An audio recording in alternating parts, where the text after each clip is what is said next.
Evening, Donny Walker here. It's Monday night, December something, almost the 15th, I think. Just went to Vancouver yesterday, to the big city off the island here, Vancouver, BC, off of Vancouver Island. Had to take my wife back to a doctor over there to get some stuff checked up on. She had some surgery. While I was there, I had a nice moment and visited a friend of mine that's in the cancer clinic. Not any really in the clinic, but he's staying in a place there right beside the hospital, half a block away from the hospital. So if he has problems, he can get over there right away. My friend Ray's been a good friend of mine for years. He's been a welder, commercial fisherman. He loves hunting, sport fishing, and does firewood.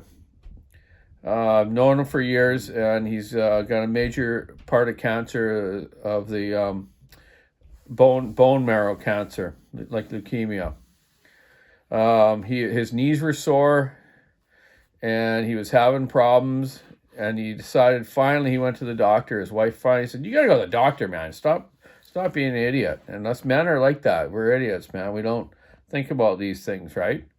Well, he went to the doctor, and it was major. They told him right away, get to Vancouver to the cancer treatment center. He's like, "What do you mean? I'm going on an elk hunting trip next week. Let me go on that first, please. Then I'll come." They're like, "I don't think so." So he didn't, and that's his passion. I visited him today. He was in great spirits. He had one of the best days that he's had for a long time. He's been in there for around 3 months now, and he might be in there for another 3 to 4 months.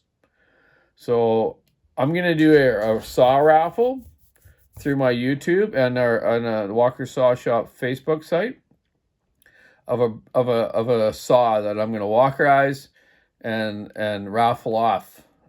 And we're going to sell so many tickets, and whoever wins it gets it. And all the money will go towards his treatment and stuff.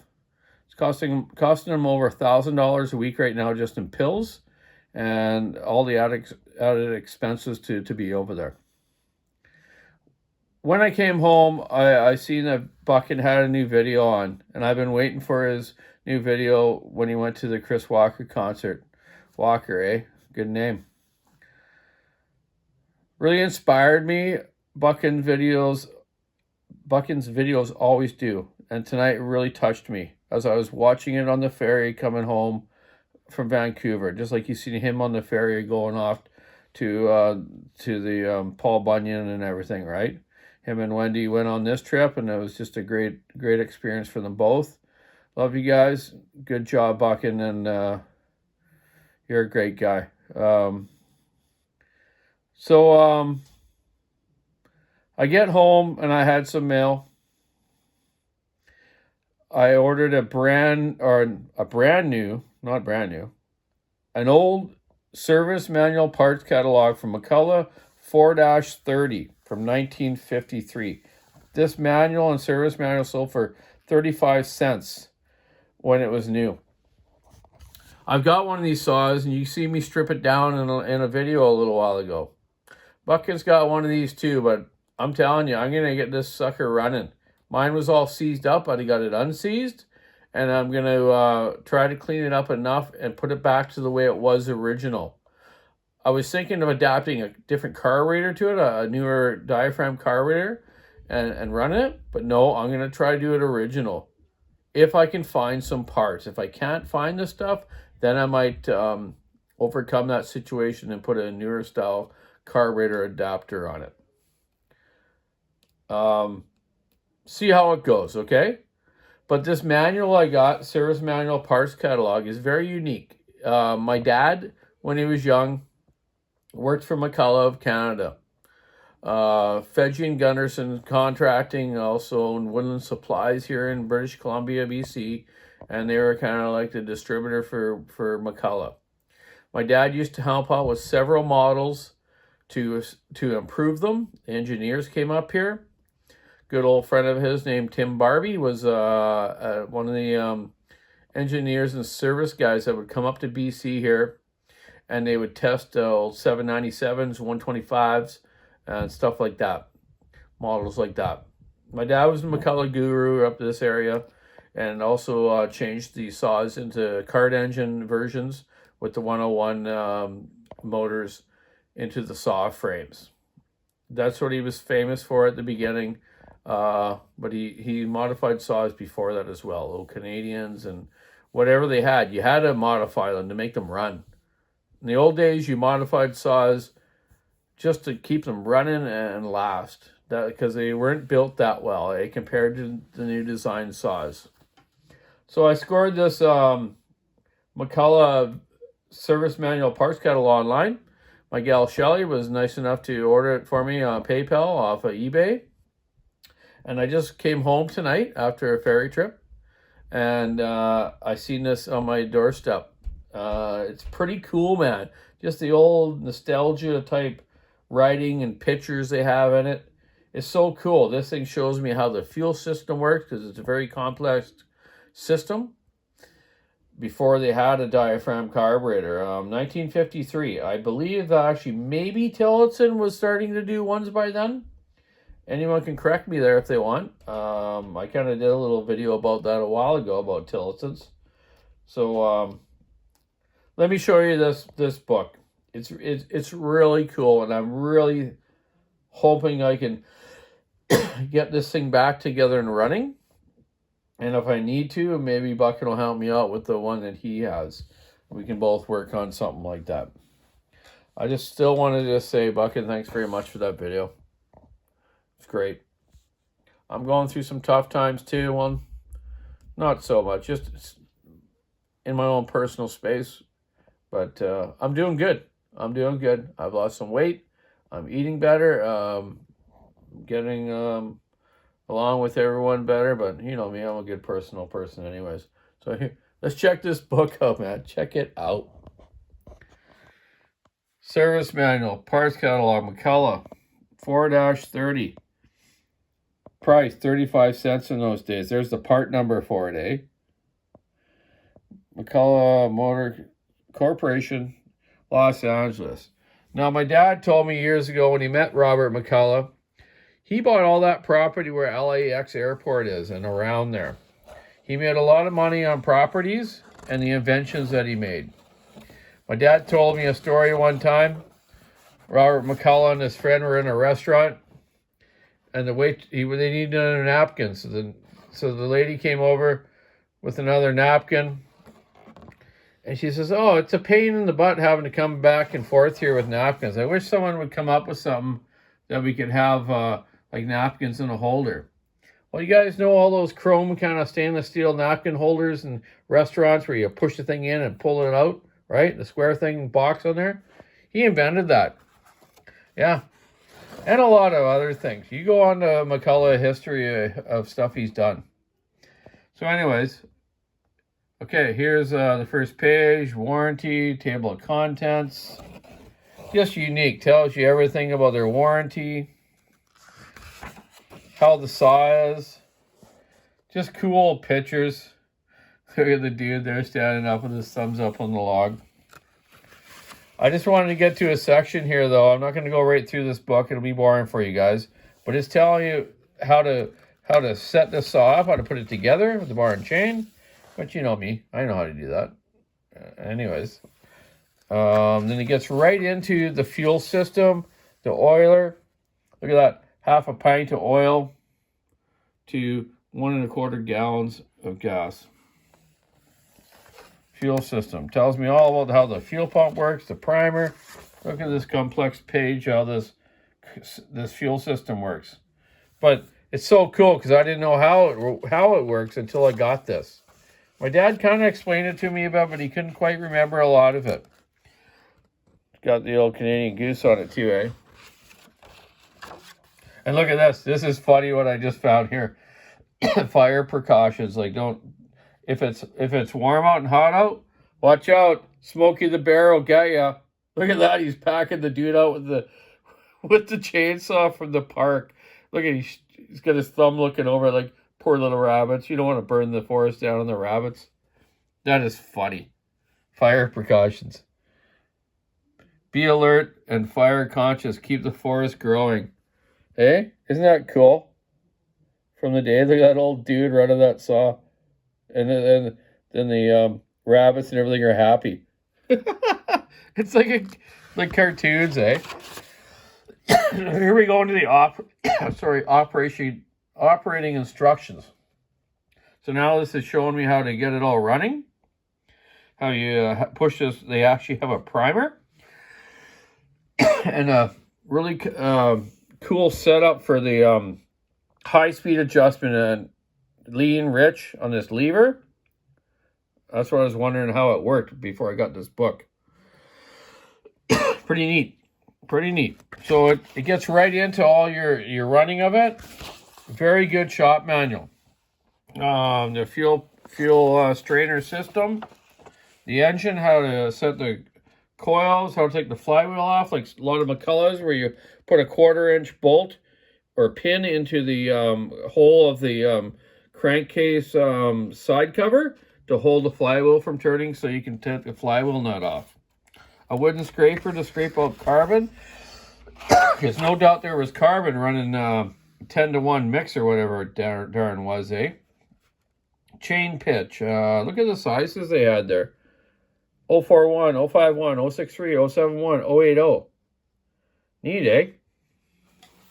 Chain maintenance. Here they show a McCulloch grinder. And I remember my dad had a McCulloch die grinder like that. And you know what it was?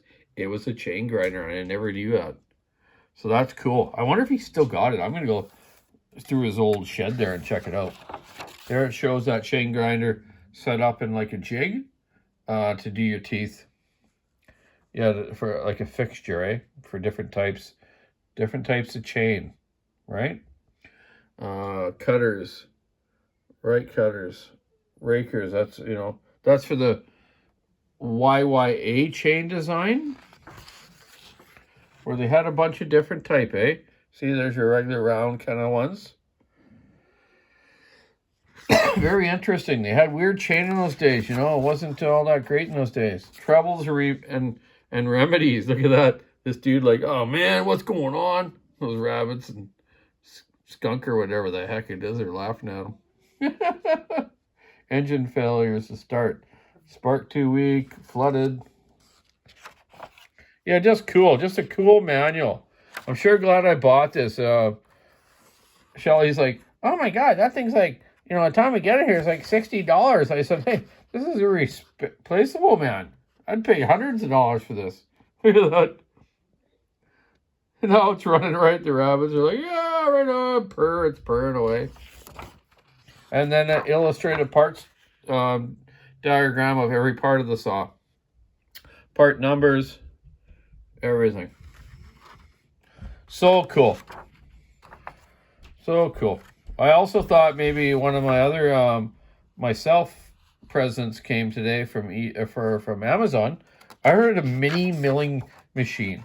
This tiny thing off of Amazon. It was like $357. It's supposed to be here next week. I can't wait to show you guys that, just for making little parts. I never bought it to make good big things. I have friends with those and ones that I can use, but I just bought this just as a hobby thing.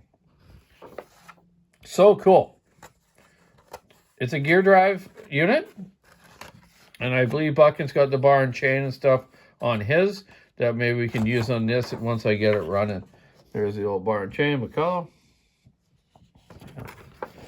I don't know if you guys knew it or not, but years ago, I can't remember the exact year,